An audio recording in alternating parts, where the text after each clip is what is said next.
Peace, peace, peace. I am Philip Roundtree, Dr. Philip Roundtree, and you are tuned into episode 63 of hashtag You Good Man. As always, I'm joined by the good brother Michael Olenek, and today we always have a serious conversation, or we try to have a serious conversation, but we try to mix in some humor, some just just add A some. little What bit is of is it levity. A exactly? little bit of levity. A little bit of levity as we have these conversations, because I always throw levity and brevity together. So anytime I'm about to say levity, I always Google. That's one of my things that I do. Where if I may have used the word 1,000 times in like the last 3 weeks, but I'm like, okay, am I using it right? And we're gonna blame that on white supremacy, right? Instead of just going with the flow, because even if it's not accurate, who cares, right? It doesn't necessarily matter. But yeah, today we are having a serious conversation about the killing of O'Shea Sibley. If you're not familiar with the O'Shea Sibley murder, he was a 28-year-old black gay man, which is important in this conversation because all the news outlets that I saw when I was gathering information for this podcast, it said a 28-year-old gay man. But his race slash ethnicity is so critical in this conversation, so it can't be understated how important it is. On July 29th, he was stabbed and later died as a result of an incident outside of a mobile gas station in Midwood, Brooklyn, New York, which unfolded when he and his friends were confronted by a group of individuals for playing Beyonce music and voguing. The suspect accused of the stabbing was identified as a 17-year-old. Of course, his identity is being withheld because he is a minor, even though that'll change because he is being charged as an adult. He turned himself into police custody on August 4th, 2023, and was later charged with second-degree murder as a hate crime. So, Mike, when you heard about the killing of O'Shea Sibley, what was your initial reaction? I mean, like a gut drop, man. Hmm. Anytime I hear, anytime I hear about anyone being killed, yeah, it's not good. But when I hear that a member of the LGBTQ plus community has been murdered simply for being themselves, right? Expressing joy, dancing, um, that rocks me, man. I carry that. I feel that. Being a member of that community myself, it just reminds you that there isn't as much safety as we claim there is, and there's the least amount of safety for black, indigenous, queer members of our community, right? Hmm. It's their numbers statistically, they bear the burden of the most violent acts at this point. If you look at Yeah. black trans women, they're sitting at the highest point of that. I mean, it's just, it never feels better, right? The sting of that doesn't reduce for me. The sting is Yeah. always the same. Yeah. Yeah. I think for me, of course, my thoughts are with O'Shea Sibley and his family who are from Philadelphia. That's where it also hits because with Zane, who's been on this podcast, right, with you and I, he is a member of Philadelphia and danced with Philadelphia for a long period of time, as did O'Shea Sibley. And so they are having a memorial for him and to try and raise funds to donate to the family. But the fact that this national story hits home like that, it's sobering. It's sobering when I see his father, and I didn't watch the entire interview, but to see his father on Good Day Philadelphia, Fox 29 here in Philadelphia, talking about his late son as a parent. I can only imagine what that feels like, and the hurt and the grief and the pain and the anger and rage, which are all healthy emotions given the situation, just about what he's experienced and the family has experienced during this time. But I will say, for me, it was short lived. It was short lived. This because again, I thought about O'Shea Sibley, but then it immediately went to this 17-year old. because O'Shea Sibley was just being O'Shea Sibley. O'Shea Sibley was doing nothing wrong, right? Living his life, exhibiting a black person joy, living life with his friends, taking up for his friends when accosted by these individuals, attempting to diffuse the situation as it's been reported. And so for this 17-year-old and these group of boys to engage in violence, physical violence, not just hurling the homophobic remarks towards them, but then physically assaulting them. It was just like, it felt like a community failure. That's exactly what I felt. I felt like the community has failed everybody involved, especially, and when I say community, I'm talking about black folk, because it stings, right? It stings. It hits different because you're like, well, what did he automatically go to? This the therapist in me. Well, what was his upbringing like? I know what the external influences look like. I know what the music looks like. I know what the religion, because there was some conversation about religion that was supposedly talked about in the midst of their interactions, where somebody in the group said it's disrespectful to Muslims or something like that, and they're Muslim. Turns out the 17-year-old is actually Christian. Then I started thinking about this idea of peer pressure. What if he didn't want to engage in that fight, but he felt compelled to, based off the peers that he was around? So a lot of those thoughts, and again, I won't have answers to that. I'm sure more information will come out because, of course, they're going to bring up his background, his upbringing, because that's what happens when black boys / black men, black persons into the legal system. It's not necessarily brought up to understand. It's brought up in a way to further vilify. So that was my initial reaction. It was just a damn. It was a damn. So unnecessary. Yeah, and I totally get that. Like, I sent you right before we recorded this when I read that he's being charged as an adult. I'm like, there's no winners here, man. That ain't, yeah, we call that justice, but it's just another derailed life. And at the same time, like, I too thought of whoever the attacker was when it first happened, because I know what we have here is we have like masculinity is at the center of this, right? And perceived understandings of what makes someone masculine, what represents manhood. And this kid saw O'Shea's freedom in expressing himself and dancing and being like vulnerable and soft in that way as a threat to whatever version of manhood or masculinity he thought he should believe in. But like you said, peer pressure. We don't even know if this kid really attached to it. And really, at the end of the day, I don't care who you are. If you haven't had the awareness yet to revisit what you believe, you're just lost in parroting patriarchy and like being afraid of O'Shea. Yeah. What if we look at this? If we really just look at it, if I saw a person dancing, I personally would feel no threat. If anything, I'd probably feel somewhat better about it. They're expressing like themselves. They're free in their movement. They probably have some kind of emotional understanding of who they are. They have some sense of confidence in their skills and their beliefs. But for this 17-year-old kid, all he sees is that softness. And then he can attach that to the easy target of the guy's gay. So we can beat that down.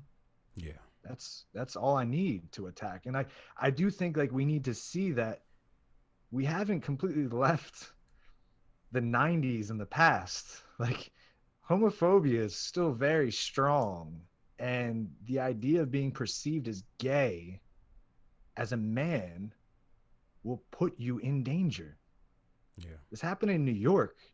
This didn't happen in Bible country, right? Happened in New York. So I think we that's the other thing I think that we need to see in this is it isn't as safe as allies want to believe it is. It Yeah. ain't.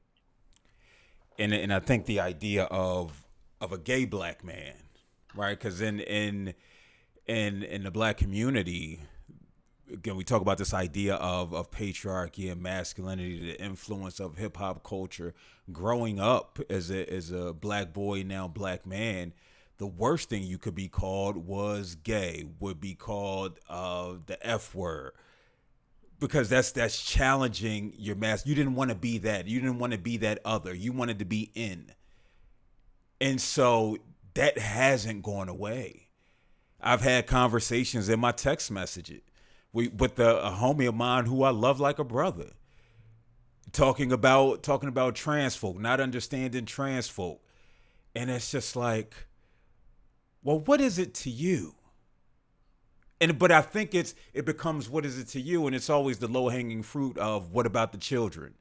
The children are the future. Teach them well and let them lead the way, as if that's going to influence someone's sexual identity, is going to influence this child in some form or fashion. When it comes to sexual abuse, we know that it's usually a family member. It's not somebody of the LGBTQ plus community that's going to harm a child. But these ideas that permeate, because they're passed down generationally, Yeah, they're talked absolutely. about, and they're talked about in the different environments where folk are. Again, religion, in the articles that I read, religion, this idea of they brought up Islam. Now that may be erroneous, but the mere fact of religion being injected in this situation, we can speak to how no matter how this idea of love and unity is preached, what's also preached is damnation. How it's preached to be a sin. How you live your life. So it's automatically starting individuals out as from a deficit. Hell, it say we're born into sin.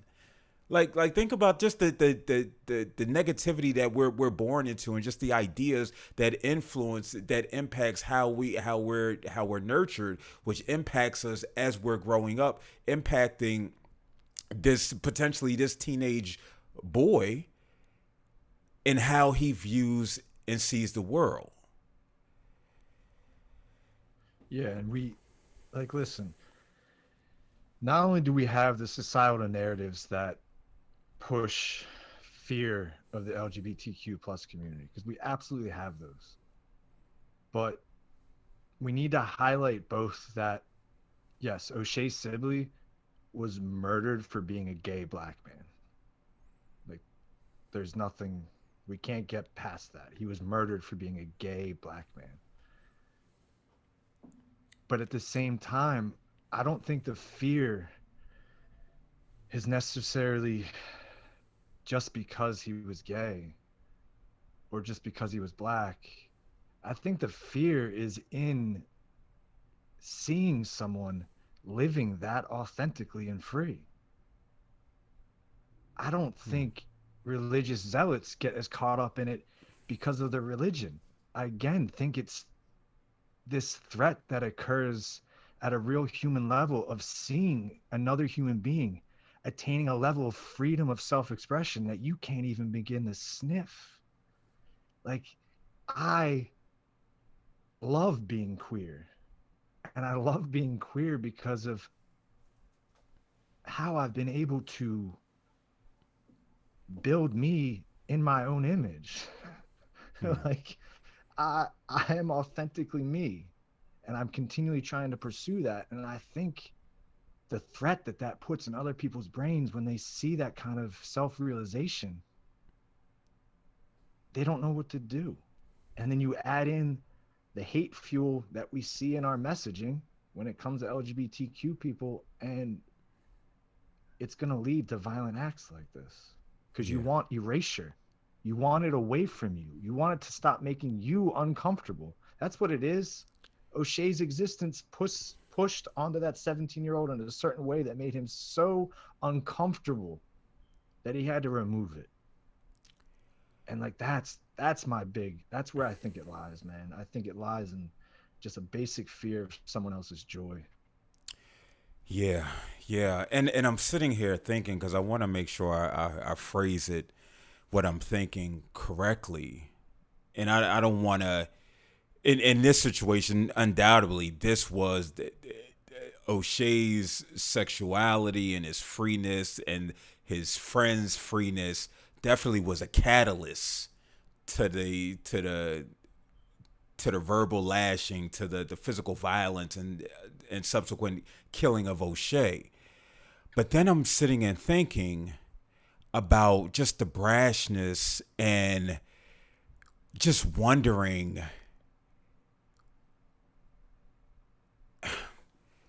if it wasn't O'Shea and his friends there, if it was just another group of black boys who looked at them wrong, would it still have been this idea of I have to prove my masculinity, I have to prove my that I'm down for whatever, and engage in the same type of problematic behavior that will result in death? Mm. Right. And so again, these are just some of the things that I've, because this doesn't, if you can, if you can kill an O'Shea, somebody that looks like you, again, dancing aside, right? And what we saw visually, because what you're seeing is just another black man, unless you don't view them as human, which is how we've been conditioned to view not only one another, but how this society has been conditioned to view black males. They're other than human. They're other. And so it's easy for him to kill an O'Shea. It'll be easy for him to kill a brother who might have smudged his Puma inside the mobile station. It just happened to be a situation that was unfortunately the right place and the right time for all this anger, pain, and aggression to come to a head. Yeah, that's fair, man. That's fair. It That I get where you're getting at, man, because you're getting on like that the 17-year-old's anger, the 17-year-olds want to lash out outwardly to the world is there no matter what, right? That's the line you're running. Like that kid is yeah, wired if it was a to group act of out in women some way. who turned him down, it could have potentially they're going to be called bees, they're going to be called hoes, especially if they're black women. They're not going to be deemed as human beings. And then if any type of physical violence was a result of it, then that's just what it was going to be. Okay, so then let's look at it this way. Like whether we like to admit it or not, in the United States, we have a caste system and there is a hierarchy of For who is sure. worth and who is not worth. So if you take blackness and you add in queerness, you're getting close to the bottom, right? I'm just basing it on statistics, man. Yo, yeah, yeah, yeah, yeah, On like the yeah. violence that occurs and conversation that you and I have had about the black community when it comes to like accepting like queer relatives, man. So I do see what you're saying, and I do think that like being queer puts you in the hierarchy of softness in the manosphere, man. Once you throw queer in the mix, you are the softest person in that room. You are, whether another man's thinking that or not, there is so much messaging that has been beaten into your head that you believe that somewhere. Yeah, So yeah. I do think like we can't leave that out of the discussion, but I definitely agree that Oh this no, no, 17 no, no. It's was it's fair. definitely, yeah, because it just it makes it easier, quote Mm, unquote, right? There's mm. a if it was another group of black boys, you might get what another 3 seconds of thought before engaging that behavior. If it was a black woman or black women, you might get 5 seconds of thought. If it was adult black men who were there, who were cis hetero black men, it might be another 20 seconds of thought. But because as we talked about this hierarchy that exists, because it is a queer black man, it's a millisecond of thought before engaging, right? And so when we think about it, and again, just the more I thought about this 17-year-old and how just related to the work that we do and this idea of impulsivity, this impulsivity that is there, that exists, especially amongst boys, and how that plays such a significant part. And we know when we start bringing in things like trauma, when we start bringing in things like mental health and just the exposure of it all, how that heightens the impulsivity of an individual. And so we start thinking that he's being charged as an adult, a 17-year-old. Where is he at cognitively though? Right, Where he, chronologically he's 17, which again, these arbitrary numbers. 18, you're an adult. Right, like it's, but even though we know that the brain, certain sectors of the brain not developed until 25, so it leads one to down this road of, especially when I talk to black boys, don't fuck up too bad because you're going to fuck up. Don't be as impulsive, because the consequences based on your chronological age, based on how you're viewed in society. We know that black folk, I remember that black girl, I believe it was in Buffalo or Rochester, New York. She was handcuffed. She was all of 13, 14 years of age, handcuffed, put in the car because she had an outburst, but they thought she was much older than she was. So here we have him being charged as an adult for a heinous crime. But none of these biopsychosocial factors come in, especially because of the melanin in his skin. yeah, man, and that's the thing. We're holding so many, as always on this pod, we're holding a lot of problems at the same time, man. Like Right. there the reason you and I get down is because we're both contextual people, man. We can't tunnel into one thing in this scenario and be like, yeah, this is nah, man. There's a lot going on here. When you start talking about how the justice justice system Yeah. handles youth, that's heinous. There's so many models that can be seen in Europe where like people aren't tried as an adult until they're like 25, 26. Like they purposely work with the brain chemistry and figure out that idea of impulsivity is weighed in on this. Yeah. So let's ask this question then. How, as a community, because the government ain't changing that. Like I don't know when the justice system or the prison industrial complex is going to change, but probably not in you and I's lifetime, right? Uh, so how is the community gonna reach kids like this on so many different levels, on the idea of softness, on queerness, on feeling like they have no power and that's why they need to act out, right? Because I too have worked with like a lot of kids of color at my last school, and like a lot of them had the same vibe of like, where's my win? There isn't one, so I'm gonna make it happen. And guess what, as a therapist, I didn't try to be like, no, that's false. No, I sat with them in that, right? So how are we going to break the generational trauma here, Phil? How are we going to do it, man? That's million. If I knew that, I would have all the bucks. I would be a billionaire. They would have me in the museum of Brooklyn Museum, right? Like, can we reach them at the point of maybe just teaching kids to find their own joy, man, instead of trying to get like people to connect at the level of sexuality or at the level of race? Can we just teach kids to be comfortable in their own skin in school, right? Can we begin there? Healthy self-esteem. You know what I Well, I mean? don't- yeah, yeah, and that's where the importance of having teachers, having educators who aren't about the learning for the test, where they're focused on socio emotional development. But there's no money in that.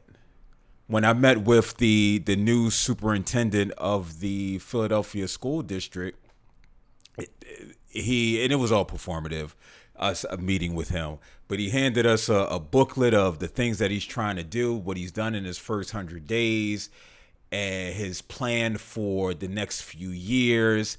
And there was a small component related to socio emotional development. And that being my background, I asked the question. And it was a basic answer, nothing fully flushed out. Because why? Because the money is in the testing. We have to we can't necessarily focus on their wellness, on their development, on healthy peer interaction. Because if we cared about that, then everybody would have recess. How they would learn how to engage with one another, negotiate their environment. When we look at it, when do kids have healthy interaction within the school day? If you've taken out recess, what, when you're sitting next to your friends at lunch for 20 minutes? What, gym? When does this component enter? A place where they spend the bulk of their day, where they spend the bulk of their formative years. in the school setting. There's none. There's none. In my school, I was literally supposed to conduct social emotional learning. Did they put it in the schedule? Nah. Did they give me a classroom to do it in? Nah. What was I supposed to do? Just grab kids randomly and be like, yo, how's your mental today? And that's going to be no, man, it needs to be fully available to all kids. And the other problem is, man, who do we throw the most stuff at? The ones that are like most on the edge of like getting booted out of school or having some kind of serious, we don't know how to actually get to that kid before he's on the edge of getting booted out of school, right? We have no preventative measures, man, when it comes to social emotional learning.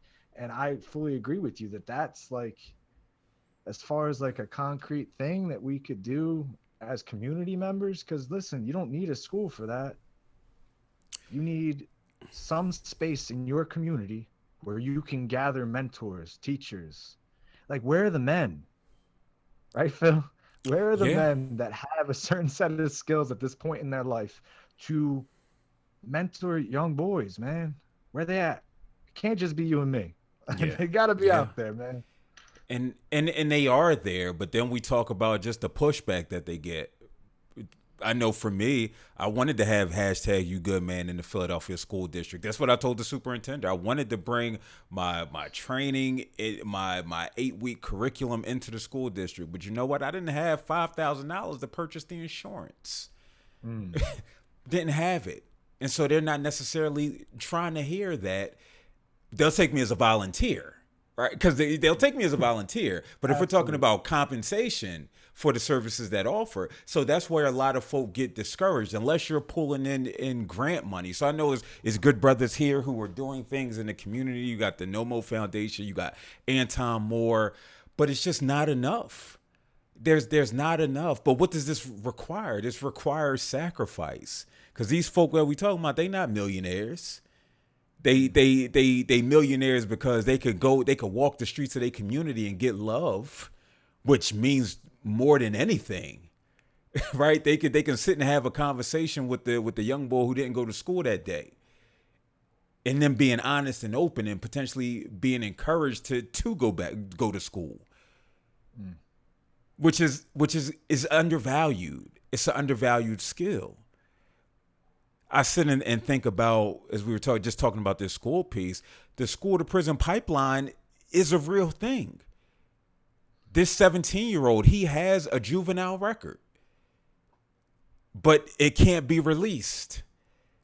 So now let's start talking about, well, what grade is he reading on? What grade level is he reading on? It's probably going to be low. What's his math abilities? His math scores is probably going to be low. If he hasn't dropped out of school. No, but I think they said he was in high school. Is he in emotional support? Is he in learning support? Because that's typically what they do. Once you get behind or you start showing, you start to feel, or if you feel differently than your peers, if you feel emotions a little bit with more depth, They're going to say you're incorrigible, that you're angry, and you need to go in a special classroom that you're in 4 to 5 times a day, further stigmatizing you. I'm not sitting here making excuses. We aren't sitting here making excuses. But if we're going to understand this behavior, because this kid, he getting roofed. He will not see the light of day again because they added the hate crime statute on. So what does this look like for him? What does this look like for his peers? It's and lost in a lot this of questions today without answers. That's what and that's what it is. We ask questions to hopefully be able to ask better questions. So when we are in positions, we may have some type of answers. And this is by no means to sully on the legacy in the life of O'Shea Sibley by asking these questions and being hyper focused on this 17-year-old. No, because these are the questions. These are the conditions that led to O'Shea Sibley's life being worth nothing in the eyes of this kid.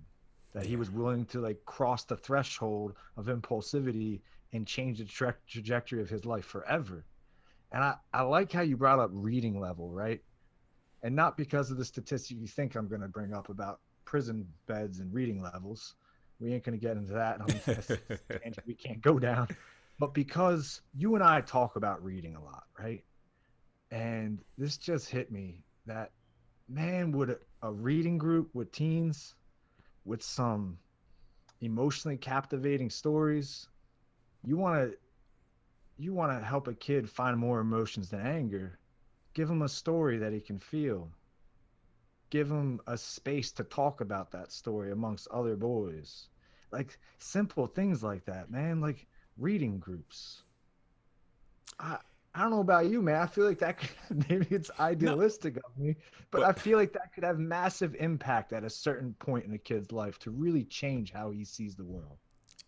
And that's what I'm actually doing in the fall, because I got Look at that setup. This right this bull jive ass grant from the city of Philadelphia, because we talked about it before. They're not a fan of innovation where I can integrate mental health therapy and weightlifting, but they're good for me holding a boys group centered on mental health. But what I'm implementing is it's going to be a hip hop centered curriculum, and it's not just going to be listening to the music.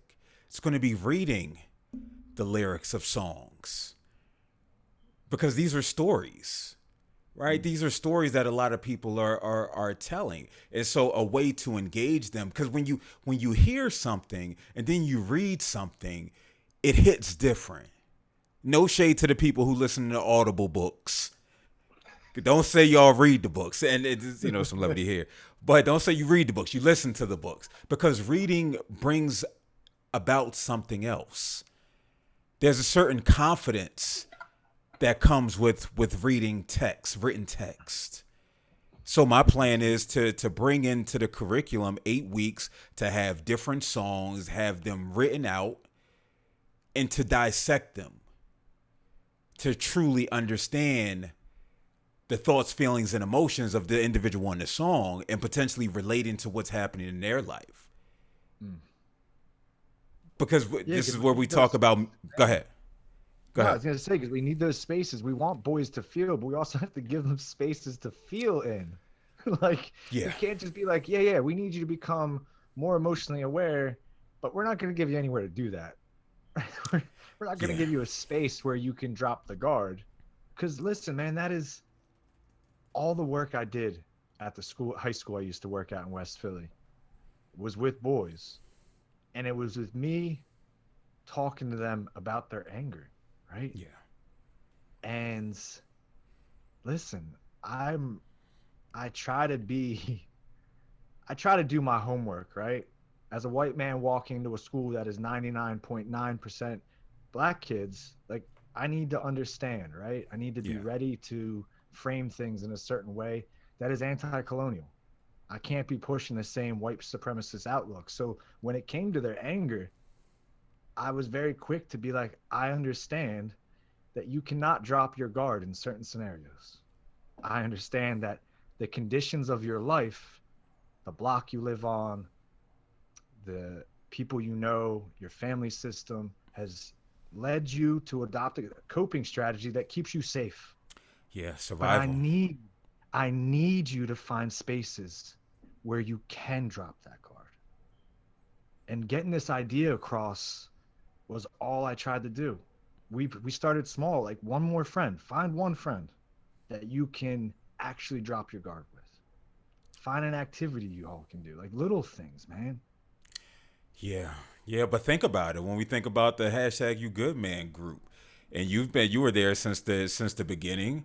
It was brothers coming in their 30s, in their 40s, in their 50s, in their 70s, like still apprehensive. So it's also recognizing that the task that we're asking them to do, it's so difficult. It's so difficult because there's so many other influences, but it's also important that we continue to emphasize it, to emphasize their worth, because then we talk about the value piece. You have to be able to see that you're worth it to be able to have these experiences. That's why it's change behavior is so difficult once individuals become older, because you're usually set in your ways. That's why the group that I have, the group that you have, is so important, because even with these brothers are bringing some unhealthy ways of knowing when it comes to their individual lives and potentially how they might show up in the community. It's still a step. It's Mm. still a step, which is difficult. How many times we say we see that grumpy old head, like, damn, that's just how they are. They have no desire to change. That starts relatively early, because again, this 17-year-old, he's lived his life a certain way, either whether he had to or situations have forced him to. Getting him to be aware and change, and make healthier choices, that'll be a task for forever, potentially. Yeah. Hmm. Yeah, it's monumental. The work we're engaged in and try to be engaged in on a regular basis. It puts you in a position of tension at most times. like you unlearning the violence of patriarchy is like you said, it's a lifetime endeavor. But I got to bring it back to to him being gay one more time, just because men, using my own experience, right? Coming out as bi 5 years ago, it was an interesting experience to see how my male friends reacted to that. Hmm. It showed me how truly uncomfortable the average cishet man is with queerness still. Like, didn't know how to interact with me at first. Don't get me wrong, everybody was very congratulatory, Yeah. but the energy had changed. It had gotten like they didn't know how to relate anymore. Like I was an alien that had dropped out of the sky. And I saw that kind of half-hearted acceptance of queerness happen at the school I was at. Don't get me wrong. There was a nice little group of queer kids there. They were, I will say without a doubt, they were my favorite. I will say that I love seeing young queer kids get to embrace who they are, man. It is beautiful. It should be protected, just like any kid's expression of joy should be protected. Yeah. But at the same time, these kids said some like terrible things about anyone that's in that community at Yeah. times. So like the hate is still simmering. It has not been taken off the stove. Yeah. Yeah. And that's where you sit and think, it's just like, all right, why couldn't you just go about your way? If you disapprove of the lifestyle, keep it moving. Okay, if you have to say something, why not just say something and keep it moving? Right? Why it's why continue to levels on levels on levels to where somebody ends up dead. But America loves its violence. Mm. America loves its violence. We love violence in everything that we do. I was having a conversation with the same brother I was talking about, and another brother I was talking about just this being the 50th year of anniversary of hip hop. And Geraldo and I heard it on the Kendrick Lamar song. He said hip hop has destroyed something. Hip hop has destroyed more black lives than racism in recent years, or something like that. And it's one of those things where you can't differentiate between the two, because a lot of the content is a result of white supremacy, capitalism, and so on and so on. But when we talk about just the influence of hip hop, it's the way that I dress, the way that I walk, the way that I talk, the way that I engage. To say that that doesn't influence the violence that we see, the harm that we see. Somebody was talking about it. I don't know if it was you. It might have been somebody else I was in conversation with, and we were just talking about just the vibrations and rhythm and music. And it was a study done, and they were playing different types of music, and different spots of the brain would light up under whether it was a CAT scan, in the CAT scan, based on the music. If it was jazz, it was a lot more mellow. If it was like rock, if it was like something hard with a bass, then like this other area of the brain would be triggered. So we can't dismiss just the influence and the cultural influences of some unhealthy things that continues to be passed down, right? Harm is passed down generationally. The stress, the trauma, how we respond to it, the level of impulsivity, the anxiety. It's all epigenetic. Because then you may wonder why somebody might be triggered. One person, I don't know if they all participated, but I'm sure one person participated a lot more than the other, clearly, if somebody gets stabbed. Because there's a difference between somebody throwing a punch. And again, it's not condoning any of this. There's a difference between somebody throwing a punch and somebody stabbing. Now, some may argue, oh, it's just one person had it, the other person didn't, which is a fair point. But everybody didn't start stabbing. And usually it's not just one person that has a weapon if you rolling around with a squad. So that makes you, again, when we talk about just the psychological and emotional aspect component that impacts these types of behaviors.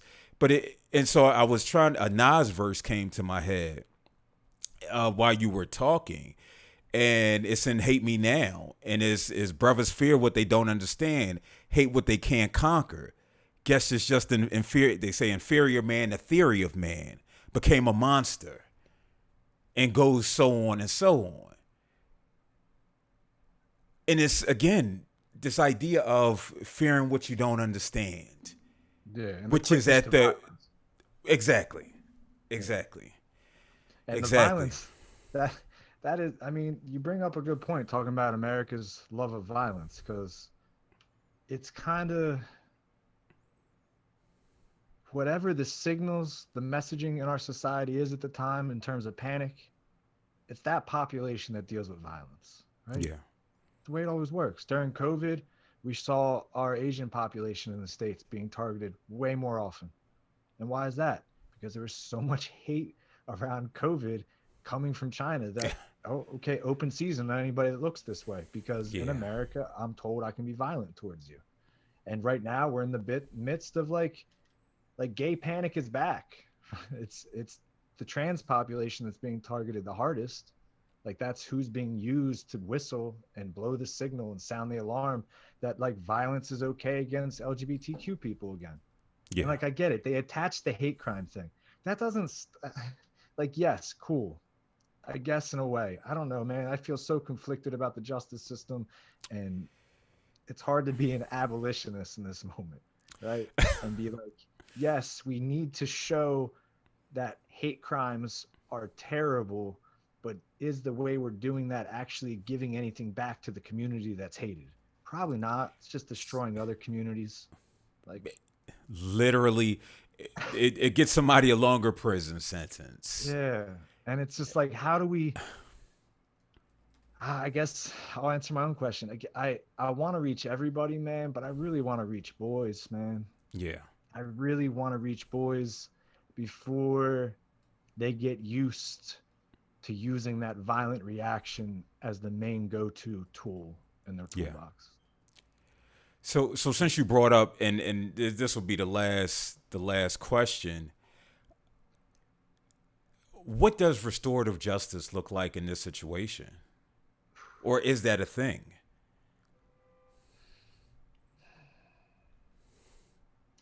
I get so conflicted on what restorative justice means or looks like or has worth. Like in an ideal world, man, you'd want there to be some kind of communal understanding between this kid that committed the crime and the family of O'Shea. Like in an ideal world, there'd be some kind of a coming together. There'd be some type of there'd be contextual understanding that we've been doing for this 17-year-old for the last hour.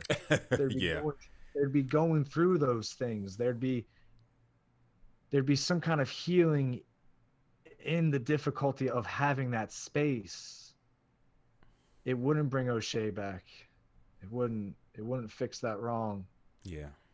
But something like that, man. We need conversations across lines to see that, yo, we're all on the same we're all on the same team, guys. We don't have money. We're on the same team.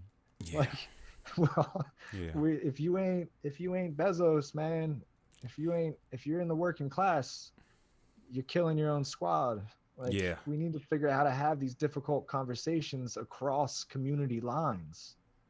And part of the like I love the detailedness of identity, right? I love how unique we're getting. I hate how inclusive we're getting. We're getting so insulated within Hmm. our own tiny communities that we don't know how to reach across to the other community anymore. And that kind of work is foundational, I feel like. But as far as like restorative justice, man, I don't know. Maybe you got a better answer than that. I don't even know what that is anymore. So I I posed that question when I first learned of what took place with the late O'Shea Sibley, and I didn't get a response.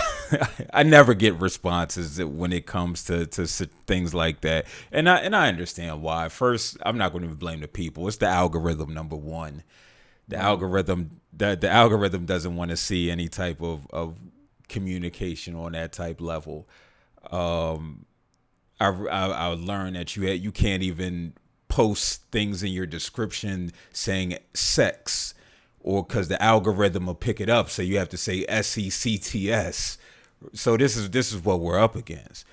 But when I said with it, I don't, and this is where people like this is where I say I'm abolitionist light. Right? Like I'm new to the game, right? And so I'm still understanding. I don't advocate for prisons as we know it. I don't advocate for this legal system as we know it. It has to be something else. It has to be reimagined. There does need to be some type of accountability that takes place.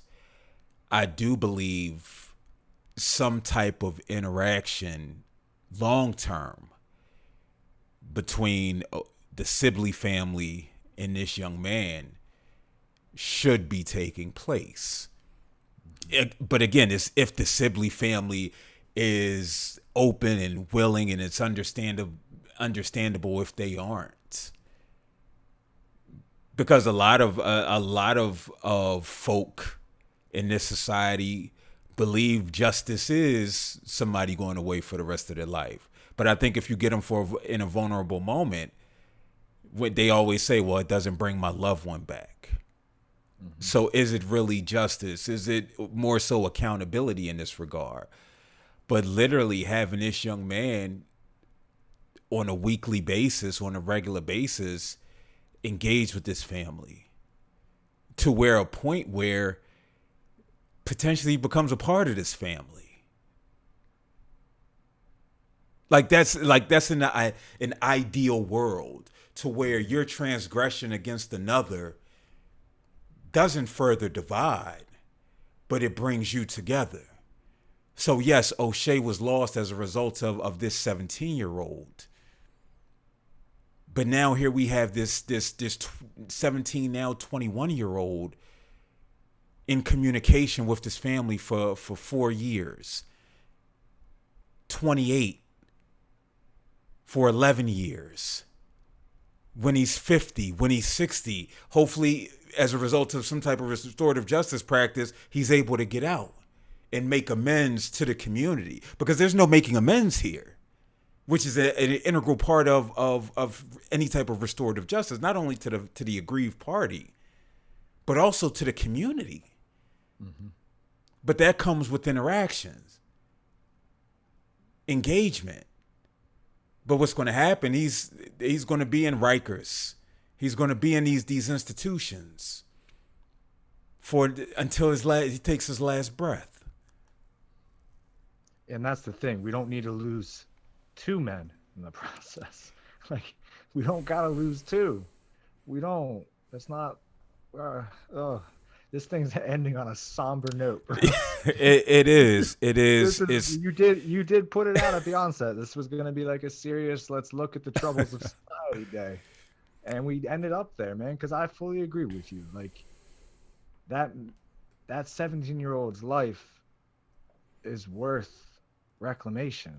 Yeah, it's worth putting back together in a way that he too can find peace in this. Like, I get that the Sibley family probably ain't trying to hear that, and yeah, like you said, the average person, lock him up. That's what they think. Yeah, but we ain't the average people. Exactly. And what I'm just sitting here thinking, because all what's going to happen is, for the 50, the 60, the life sentence that he's going to serve, folk who are abolitionists, they're going to come and advocate for his release at some point, because that's what happens. Because they're going to look at it and say, listen, you've been here, he's been down for 40, 50, 60 years. Is he still a threat to society? At what point does it go from accountability to just a punitive measure? Or just a way to make profit? Exactly. We're going to call it what it is. I mean, exactly. Yeah, but I ain't. They spend more on housing inmates than they do on college educations that they could give to the same kids. So, like, I'm at a loss. Yeah, and I think that's a time we could put a pin in it until next week. Let the people know how they can get in contact with you. Yeah, you still can find me on Instagram, Sisyphean and Absurdity. I'm telling you, one day we're gonna have a pod that opens with me explaining why. Just for the people and mostly for Phil. I Googled it, so I think I got some understanding. Yeah, because again, I put it in chat. I think I might have used Chat GPT actually. Word. So you got your event coming up too, right? Yeah, I got a workshop I'm doing next week. It's kink is trauma work, so should be interesting. Again, it'll be up on my Instagram. I'll probably post it a couple times between now and next Tuesday. Okay. And as always, you can reach me, Phil_Roundtree, across all platforms. If you're listening on YouTube, if you're watching on YouTube, make sure you hit the subscribe button wherever it is located on your screen.